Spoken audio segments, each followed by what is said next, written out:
Good morning, Texans. I have an important announcement. Nowadays, we see gluten-free products marketed to us everywhere, as many grocery stores and restaurants now offer gluten-free products. Recently, I've had major concerns about loss of Texas workforce productivity due to illness from gluten. I assembled a team to investigate the role gluten plays in our health and how it relates to our worker productivity. I'm here today to summarize their findings. So what is gluten? Gluten is a complex protein found in the wheat and grains like barley, rye, that gives dough its elastic consistency. You usually find gluten in foods like bread, pasta, crackers, and cereal, to name a few. For some, this protein is not as easily digestible, which can lead to health problems.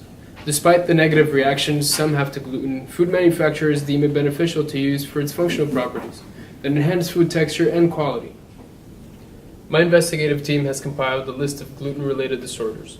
These include allergic reactions such as wheat allergy and non-celiac gluten sensitivity, and gluten-related autoimmune diseases like celiac disease, dermatitis herpetiformis, and gluten ataxia. We're here today with Dr. Barley, the leader of the investigative team for the Gluten Task Force. Thank you for having me, Governor. For sure. Can you tell us a bit more about the allergic reactions that occur from gluten?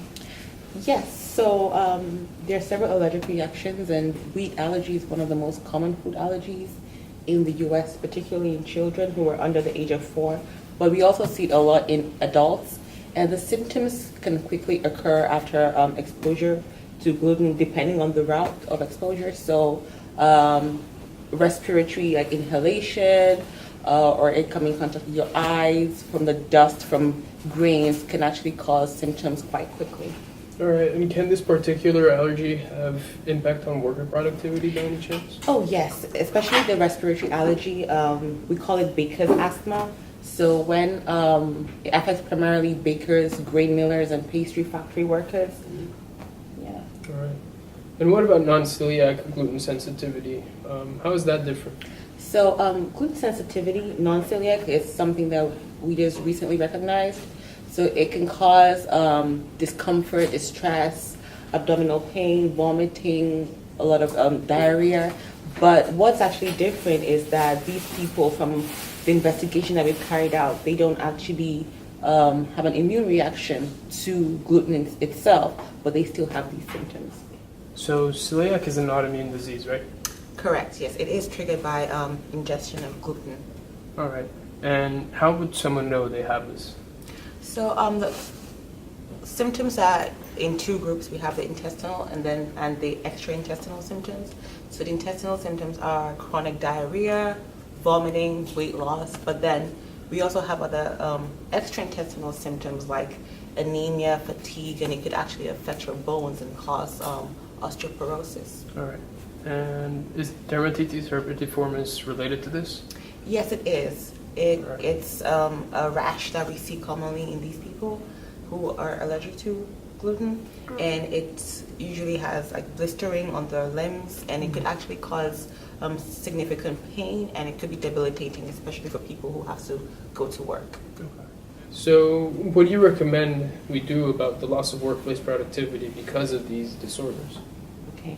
So education, I would say, is really important for people to know the effect that gluten has on the body for those who react to it, and also pre-employment screening for new employees, and I think as well as existing employees, to be able to identify those who are at risk or those who currently have the disorder, so that we can detect them earlier and create accommodations in the workplace for them. And for example, personal protective equipment for people who have respiratory allergies, and so that they can be able to work better. And also, gluten can actually affect your brain, the part of the body that actually, of the brain that actually helps with coordination. So we would like for those people who do have those symptoms to have accommodations where they don't have to maybe operate equipment or have to tasks that require a lot of concentration. So those are the things that we could do in the workplace. So is there anything that we can do in the community to assist with these problems? Oh yes, absolutely. I would say connecting with like local groceries and food manufacturers to ensure that these gluten-free products are available and affordable for the regular worker to be able to easily access them. All right. Well, thank you very much, Dr. Barley, for your time. Really appreciate you being here and teaching us about gluten. Thank you. All right, class, how's it going?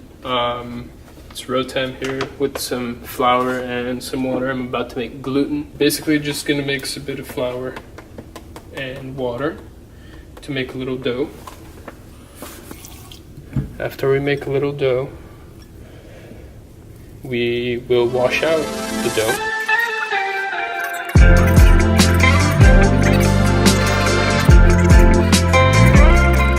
And now I'm gonna wash it up and try to get the gluten out of it.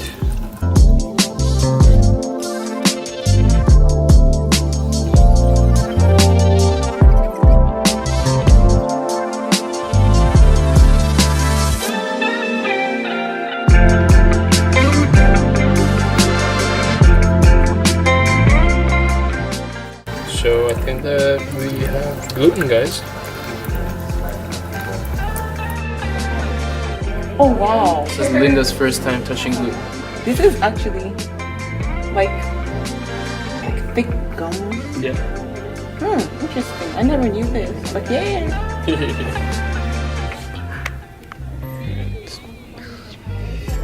That's gluten.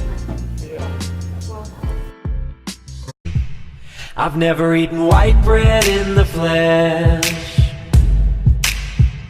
I cut my teeth on gluten-free from the health aisle, and I'm not proud of my distress. With a torn up bowel, constant food envy, 'cause every product's got fructose, lactose, gluten in the fine print. This food, that food, even in the wine bin, we don't dare, 'cause we got celiac in our veins. But every product's like fat-free, sugar-free, nothing artificial. Hot foundation, tickets all official, we don't dare. We can't be caught up in your love of pear. And we'll never eat royals. They don't work it out, God. That pesky gluten ain't for us. We crave a different kind of crust. 'Cause when we eat your gluten and honey from the queen bee, babe, it's not cool. We gotta go to the lavatory. We gotta go to the lavatory. We gotta go to the lavatory.